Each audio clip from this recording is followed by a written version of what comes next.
all, and welcome to another installment of Differently Wired, the channel dedicated to smashing stigma against neurodivergent individuals and promoting acceptance of people on the spectrum, among other neurodivergences. I really gotta figure out a better thing to say than welcome back, everyone. It just always feels so super awkward saying it. So today's video is one I've actually wanted to do for quite some time, but it's the one that the change video got in the way of, which is ironic because it was about change.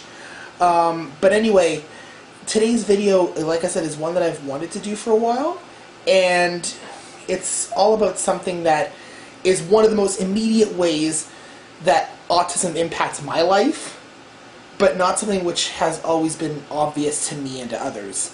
And I want to take a moment today to discuss that. So, what am I talking about? Well, sensory issues. Specifically sensory issues around food in my case, although sensory issues in general. Sensory sensitivities are one of those things about being autistic that everyone knows that it's a thing about being on the spectrum, but it's something that people don't immediately think that someone's sensitivities are because they're on the spectrum. People who with sensory sensitivities have been called things like overly sensitive, whiners, complainers, picky eaters, you name it. But really it comes down to sensory differences between the way the autistic brain works and the way the neurotypical brain works.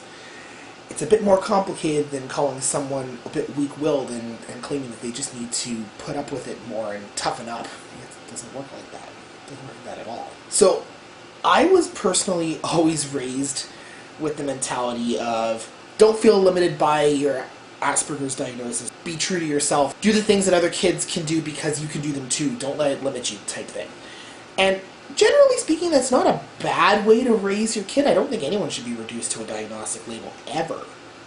But nevertheless, the dark side of not talking about my diagnosis very much was also that a lot of things that were caused by my neurodivergent brain were not always acknowledged as such, both by myself and by others. And sensory sensitivities are one of those things. As a kid, I was always referred to as a picky eater.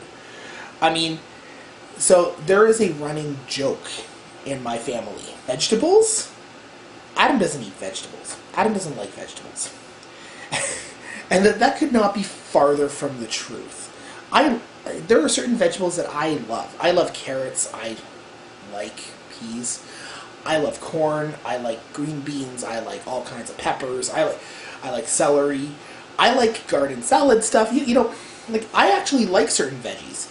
It's just that my palate with veggies, much as my palate with most things, is quite limited. And it comes down to the sensory experience of eating food, which is hilarious because I'm half Italian, so the fact that I have food sensitivities is some kind of cruel universal joke, but sure.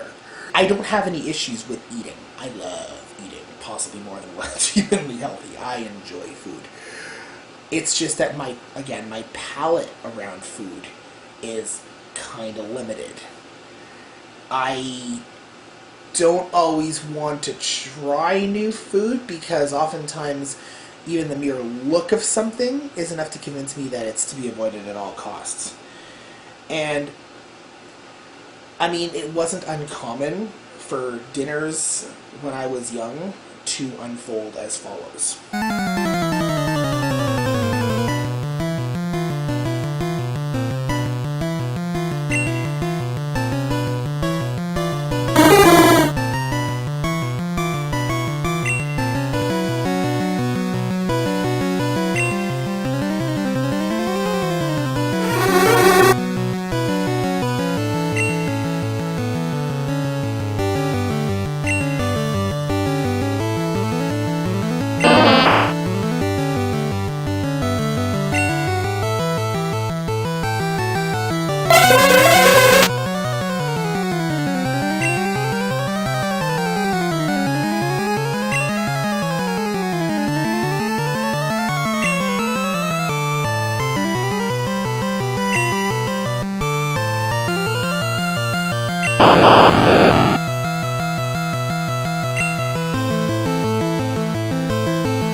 quite common for how dinners went as a kid. All, all humorous Pokemon battle animation stuff aside, that was pretty accurate. Like I said, I was called stubborn, I was called a picky eater, I was called argumentative, I was called defiant.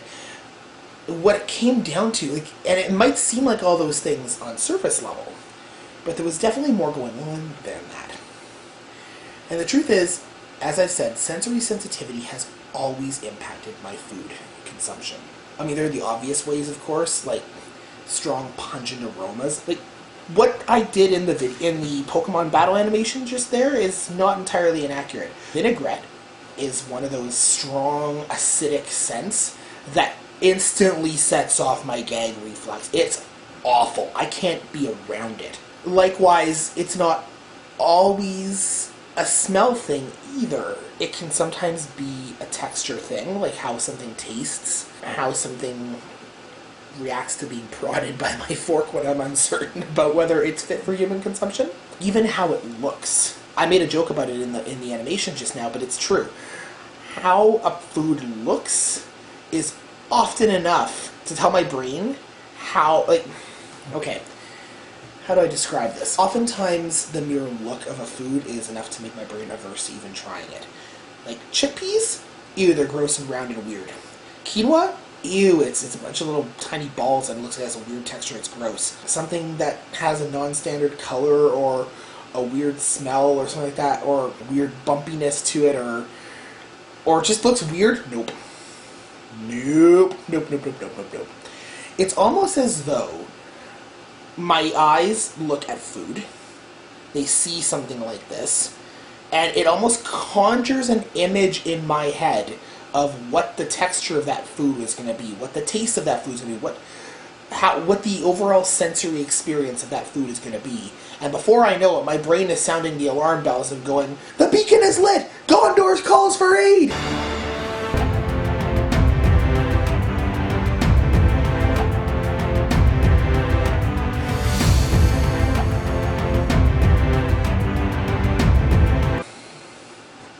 Right. Lord of the Rings nerdery aside, it goes beyond simply being picky. It's a sensory thing for me. It definitely is. It's an instinctive aversion to food whose sensory input pattern, whether it be visual appearance, whether it be smell, whether it be taste, whether it be texture, all of that stuff. The sensory input pattern is enough to trigger my brain into survival mode and saying, nope, we're not eating that. Nope, that's not going anywhere near this body. Nope. It's not just food either. Have you ever been in close proximity to someone in a public place and smelled their smell, or, felt them really nearby you? That is hell. That is absolute hell. I was at a friend's wedding a couple weeks ago, and I was in a tiny elevator in the hotel that I was staying at, and there was another person in there with me, and the elevator was tiny enough that there was not a lot of wiggle room. I could smell the person, and it was enough to make me extremely uncomfortable and on edge and feel like I couldn't breathe.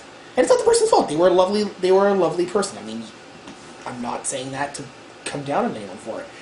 But sensory sensitivities go beyond food. They go, like, any kind of sensory input that is too strong or too averse or something is enough to set off the warning signs in your brain.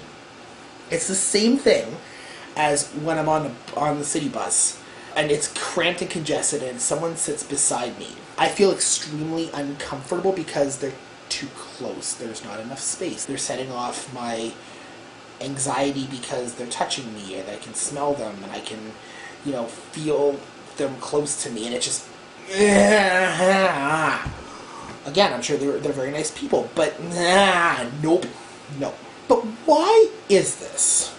Why do those of us on the autism spectrum have sensory sensitivities like this? To explain that, as my fellow neurodiversity advocate Jessica McCabe over at How to ADHD says, cool science stuff.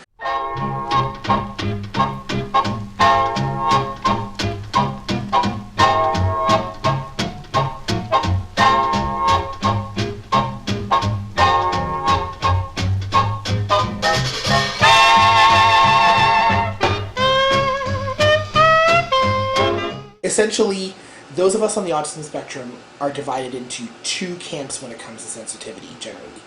There's hypersensitive and there's hyposensitive. Hypersensitive means that your sensitivity is heightened and you feel and sense things more than the average person in one or more sensory areas.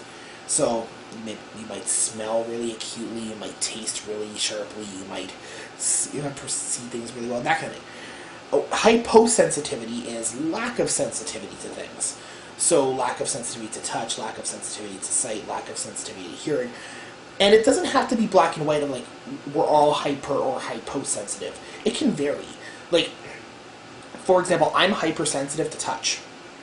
I'm also slightly, I would say selectively hyposensitive when it comes to hearing. Like, I hear sounds in a normal range, but sometimes I can pick up on things that other people can't hear, like the crackling of a headset or the high-pitched whine of a TV. Other times, certain things just don't even register to me.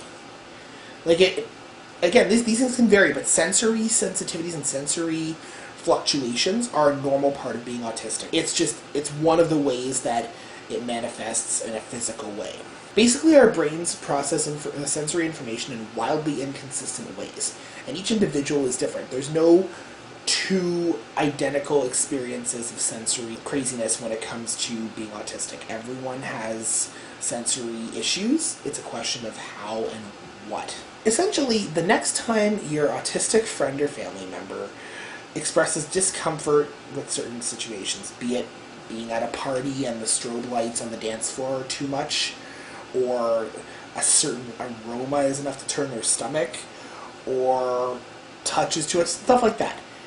Instead of saying that they just gotta toughen up, don't worry, it's not a big deal, get over it. You all whine too much. Instead of saying that, be compassionate. I mean, we all have our issues, right? And sensory sensitivities can be as much a good thing as they are a bad thing. Hypersensitivity to touch can be wonderful when you're involved with a romantic partner and they're touching you and expressing affection for you. Likewise, hypersensitivity to taste and stuff can make someone a wonderful cook. Much like with everything when it comes to autism and neurodivergence in general, there are areas of it that are challenging because the world is not built around it.